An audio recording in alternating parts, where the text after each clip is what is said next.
Antoinette James, reporter in Hei-Wakaputanga jurisdiction. Welcome to Behind the Beehive, where I look behind the corporation jurisdiction's political show and try and reveal the truth. This is PR again, so let's just look at what the Russian response was to this PR, because this is from the UK, the embassy in the UK, the Russian embassy in the UK. So they're saying, we took note of recent statements by UK leadership where London urges allies to steadily increase their military spending, adapt NATO's military planning and structure, build up rapid response capabilities across every domain, stresses the importance of adequate defence industry management to ensure the possibility of significantly ramping up military production, boasts its own notorious obligation to provide long-term military support to Kiev regime, coupled with the policy of dragging out the Ukrainian conflict. It's clear that the UK is in fact openly calling for the militarization of the European continent, a regional arms race, and setting the stage for long-term Russia-West confrontation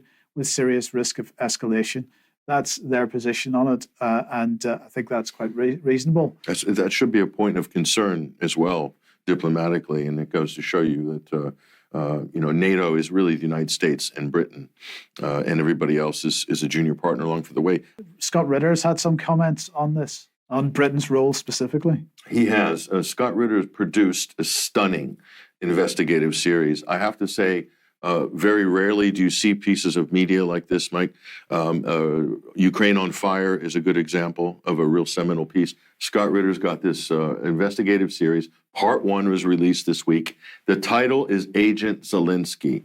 So we featured the first installment up at 21stCenturyWire.com. YouTube's put an 18 and over block on his embed on his Substack. But in terms of Rumble and stuff like that, we embedded the Rumble video here. Scott Ritter Extra is on Rumble, if you can watch it there as well. This, Mike, is a great piece of journalism. I have to take my hat off to Scott Ritter. This is hugely impactful. Now, he really focuses on the role of British intelligence, specifically in episode 1. We're only giving you a few short clips. This first episode is unbelievable. I'm rarely floored by some journalistic work like this. This is like almost, very impactful. Let's just put it that way. Let's watch this first part of the clip. And all of this is part of the payment for Zelensky's hard work as an agent serving America and the British Crown.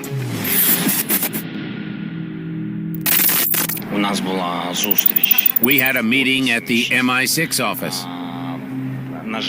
Unfortunately, I can't disclose all the information. It's a matter of state affairs. Autumn 2020.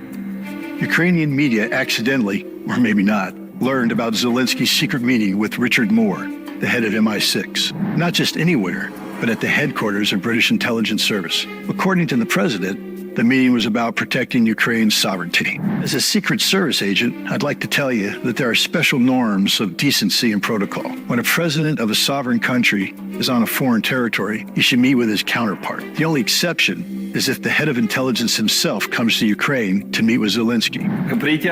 Coming down to the lowest level, to the head of the intelligence agency, is not a simple admission of guilt. At that time, the person becomes an actual professional agent. It is clear. One handler always works with one agent. In the case of Zelensky, the head of MI6, Richard Moore, became his direct handler. That's quite an allegation. That is a big allegation, okay, and he backs it up with receipts, okay, and this is just part 1. Now, the other thing he's pointed out was Zelensky's security detail, and Scott Ritter is saying they're British. His close security protection, much like the Saudi royal family, they're British special forces. So let's watch this next part. He was surrounded by British security. This was in the spring of 2022, in the midst of war in Bucha. Look at these scenes. Do you see a patch on the sleeve of one of the guys near Zelensky?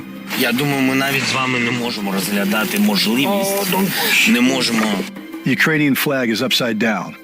A local would have been shot on the spot for this. But this guy is okay. Do you know why? Because he has the right to. He is a foreigner, like everyone else around Zelensky. In fact, judging by their pronunciation, they're British. As we can see, Zelensky's security team consists of Brits. Quite marvelous, because we have the so-called Ninth Administration, the President's security, with 1,800 professional military guys, special forces. I don't know what to say to that. If it's true, it is, well, the British government has some questions to answer. What was more shocking was what happened right before that clip, which we didn't show. And I just say to everybody, go watch the full episode on that. Now, the last part was his visit to the Pope, Zelensky's visit to the Pope. And everybody saw the Holy Mother kind of illuminated manuscript type painting with the blacked out Jesus, which is satanic. Okay, that got a free pass in the mainstream media, which is what Zelensky presented to the Pope. Okay, I mean, that's shocking enough. Ritter comments on that. But what was interesting, who is the head of foreign affairs for the Holy See? Is British. So Scott Ritter says that this is likely another British agent handling Zelensky in this particular instance. Go ahead and roll this. The central communication of Zelensky took place not in the Pope's office, but in the next room, without the involvement of Pope Francis, but with the participation of the Minister of Foreign Affairs of the Holy See, Archbishop Paul Richard Gallagher, a native Brit whose cardinals are conducting powerful propaganda in Ukraine. The Ukrainian president spoke with Gallagher for almost an hour and a half. But the main detail is that the head of MI6, Richard Moore, was also present at the meeting in the Vatican. Maybe this fact explains the record-breaking motorcade of the leader of independent Ukraine, over 20 cars.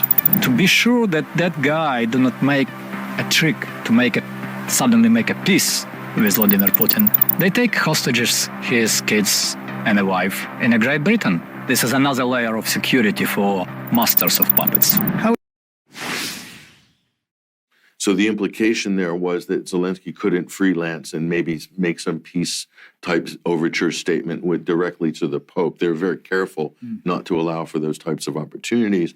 And the Igor Lopotnak, who's the film director, is also Ukraine on Fire with Oliver Stone. He's made quite a few other great films on this. He's saying that Zelensky's wife, kids in London as collateral at the same time he's visiting the Pope. That's the implication.